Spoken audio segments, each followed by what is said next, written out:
Subscriberis prasa, kāpēc noņēma video par Korsu. Kad atbrauc uz Skaju, bija laukos.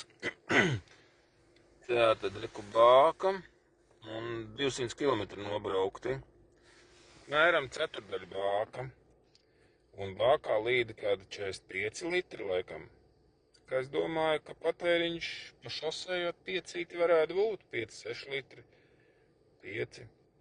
Un pa pilsētu domāju, ka zem 10.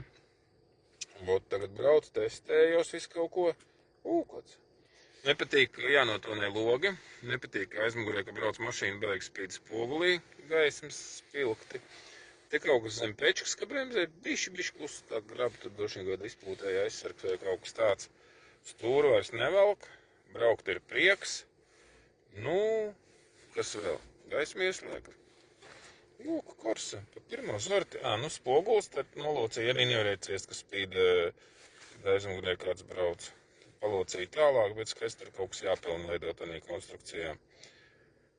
Viens čoms teica, angļu spoguls uzlikts, bet nē, viņš uz šito pusi arī neiet baigi daudz. Viņš ļoti maz, tas diapazons ir mazs vienkārši regulēšanās. Pašlaik palocīja visu spoguli. Jāpārtais, es domāju, bišķi tas caurums, kas viņu fiksē vai kaut kas tam līdzīgs. Nē, tā viņš stāv un braukt jau var, bet tas fiksators pašlaik ir plukts, nolocīts tā bišķi. Tāds stāsts par Korsu. Ko lai tev vēl pasaka? Jaunais ventilators vienalga, viņš tā bišķi gribētos, lai pavisam bez skaņas strādā.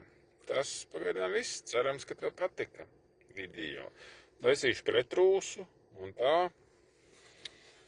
Un nezinu, varbūt Lexus jāpārdod. Lexusu? Kāds grib Lexusu?